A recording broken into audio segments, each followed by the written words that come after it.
When Dr. Harrison's arrogance nearly cost a child's life, the medical student he'd humiliated earlier that day became the hero nobody saw coming. What happened next will make you believe in second chances and the power of perseverance. Before we dive into this incredible story, tell us in the comments, have you ever been underestimated because of who you are? Let's get into it. The fluorescent lights of St. Mary's Hospital cast harsh shadows across the pediatric ward as Dr. Richard Harrison adjusted his pristine white coat. At 52, he carried himself with the confidence of someone who had never been wrong, or at least never admitted to being wrong. His reputation as the hospital's most skilled pediatric surgeon was matched only by his reputation for being utterly impossible to work with. "Dr. Harrison?" called out a gentle voice from behind him. He turned to see Amara Johnson, a third-year medical student whose dark eyes sparkled with genuine enthusiasm despite the early morning hour. She held a patient file against her chest, her movements deliberate and respectful. "I reviewed the Thompson case file you assigned me yesterday. I noticed something in the imaging that might be worth discussing." Harrison's jaw tightened almost imperceptibly. He glanced around the bustling hallway, noting the other residents and nurses who had slowed their pace to observe the interaction. In his mind, this was yet another eager student trying to impress him with half-baked theories and textbook knowledge.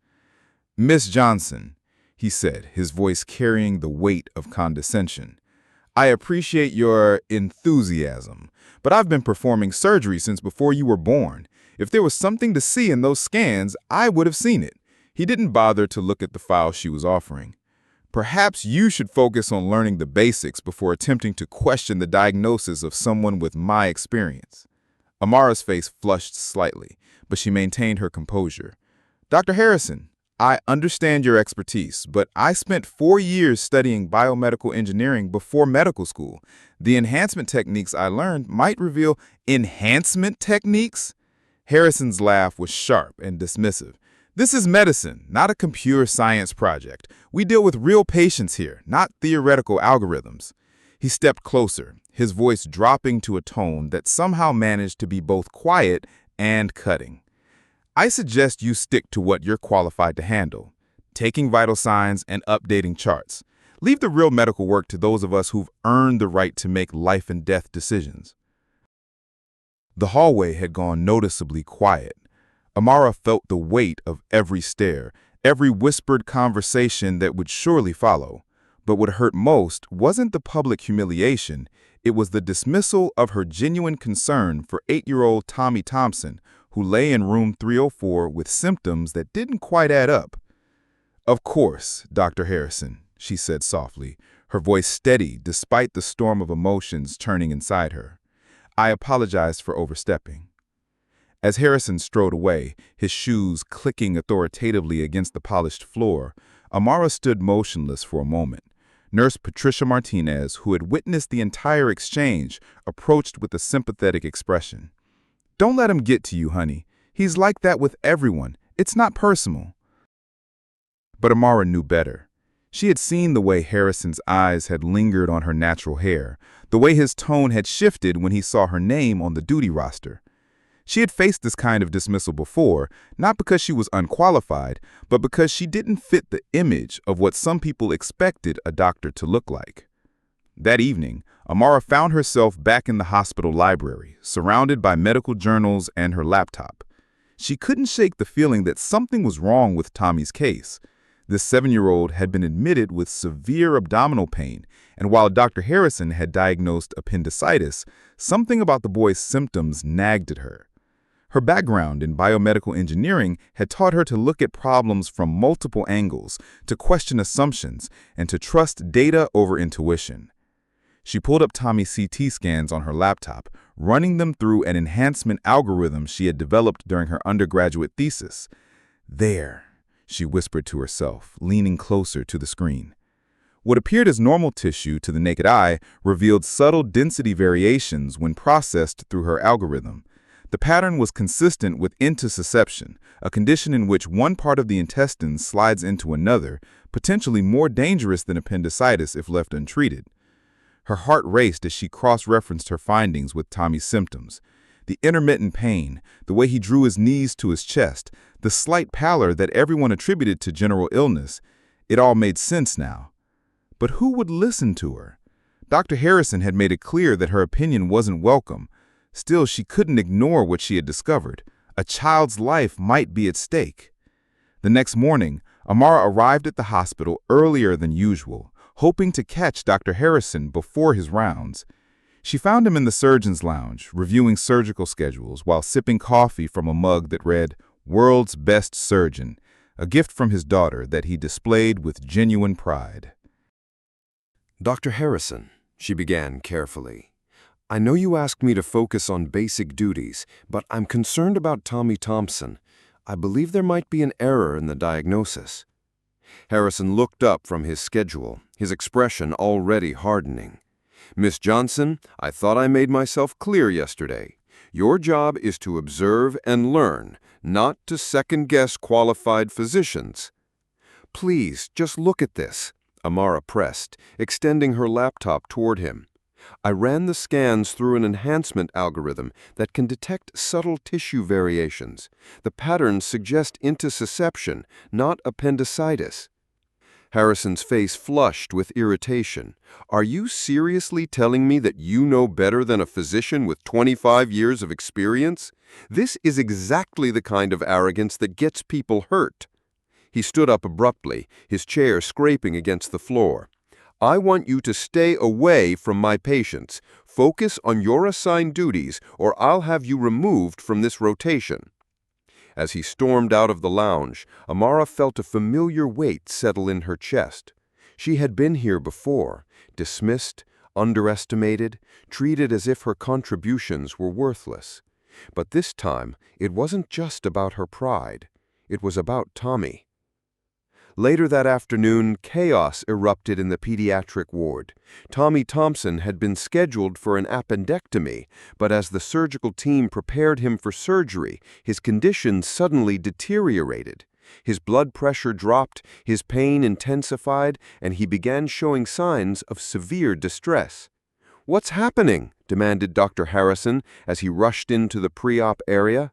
The surgical team looked bewildered. This wasn't how appendicitis typically presented. "His vitals are unstable," reported Dr. Sarah Chen, the chief resident. "His white blood cell count is elevated, but the pain pattern is inconsistent with appendicitis. It's almost like intussusception," Amara said quietly from the doorway. Every head in the room turned toward her. She had been passing by when she heard the commotion, and her heart had sunk. This was exactly what she had feared. "What did you say?" Harrison's voice was dangerously low. "Intussusception," Amara repeated, stepping into the room. "I tried to tell you yesterday and again this morning. The CT scans show the classic telescoping pattern when enhanced. His symptoms match perfectly: the intermittent pain, the drawing up of his knees, and the gradual onset." Dr. Chen quickly pulled up Tommy's scans on the monitor. "Show me," she said, her voice cutting through the tension. With trembling hands, Amara connected her laptop to the display system. Within moments, the enhanced images filled the screen.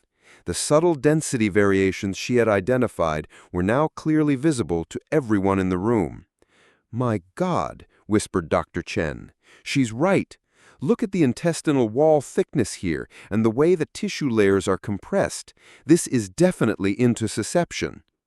Harrison stared at the screen, his face cycling through confusion, realization, and something that might have been fear. He had been so certain, so confident in his diagnosis. The thought that he might have been wrong, that this young student might have been right all along, was almost incomprehensible. "If we operate for appendectomy, we'll be cutting in the wrong place. We need to reduce the intussusception first, or we could cause a perforation." Time seemed to slow as the weight of the situation settled on everyone present. Tommy was getting worse by the minute, and they needed to act fast. The surgical approach for intussusception was completely different from an appendectomy. It required careful manipulation to separate the telescoped intestinal segments without causing damage. "I can do it," Amara said quietly. "I've studied this procedure extensively, and I've practiced it in simulation. I know I'm just a student, but—" "Absolutely not," Harrison snapped, his authority reasserting itself. "I won't have a student operating on my patient." But Dr. Chen was already reviewing Amara's surgical rotation records on her tablet.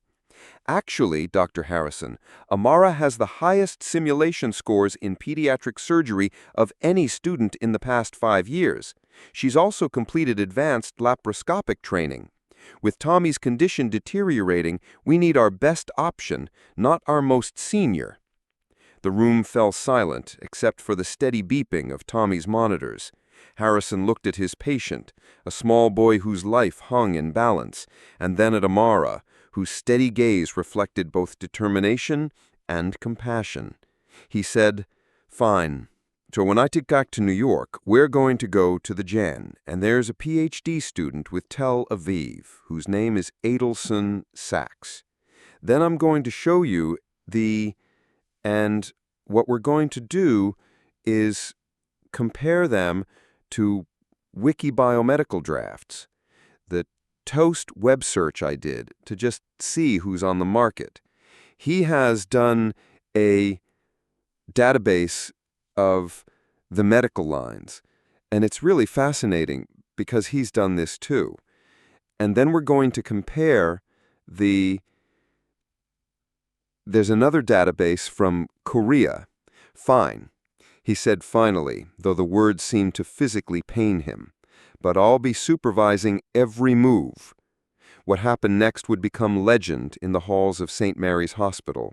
With Dr. Harrison and Dr. Chen assisting, Amara performed the most delicate surgery of her career. Her hands moved with precision and confidence as she carefully separated the telescoped intestinal segments, her biomedical engineering background allowing her to visualize the procedure in 3 dimensions. "Gentle traction on the proximal segment," she murmured, her voice calm despite the pressure. "We need to reduce the invagination without compromising blood flow." Harrison watched in amazement as the young woman he had dismissed just hours earlier demonstrated surgical skill that rivaled his own. Her approach was methodical, her movements economical, and her understanding of the anatomy was flawless. "Blood flow is restored," reported Dr. Chen, monitoring the tissue coloration. "The intussusception is reducing nicely." For 45 minutes, Amara worked with the focused intensity of a master surgeon. When she finally stepped back from the operating table, Tommy's intestines were properly aligned and his vital signs had stabilized. "Surgery complete," she announced, her voice barely above a whisper. "The intussusception has been successfully reduced, and there's no evidence of perforation or compromise to the intestinal wall."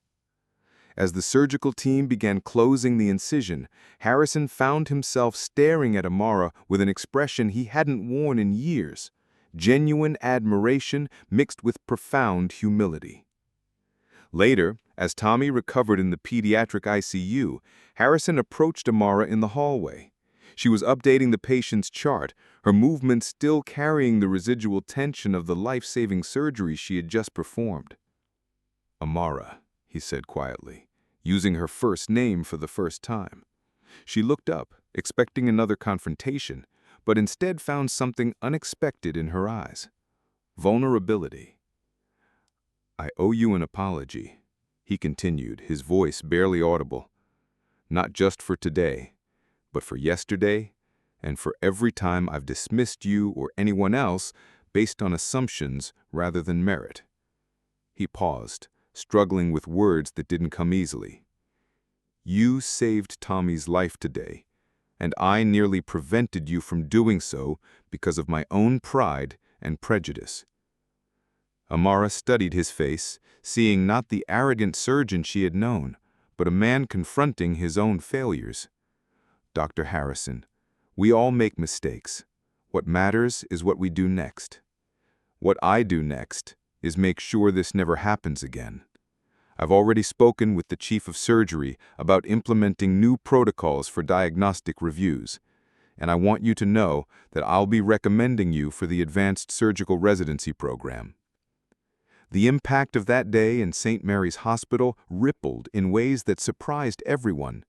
Dr. Harrison, once known for his harsh criticism and dismissive attitude, became a vocal advocate for listening to all team members, regardless of their position or background. He instituted weekly case review meetings where medical students and residents were encouraged to present alternative diagnoses and treatment approaches. But the changes went deeper than policy. Harrison began mentoring young doctors of color, using his influence to create opportunities that had previously been denied.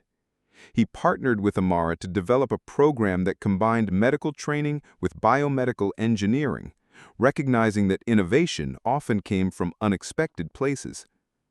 Amara, for her part, became a beacon of inspiration for other students who had faced similar dismissals.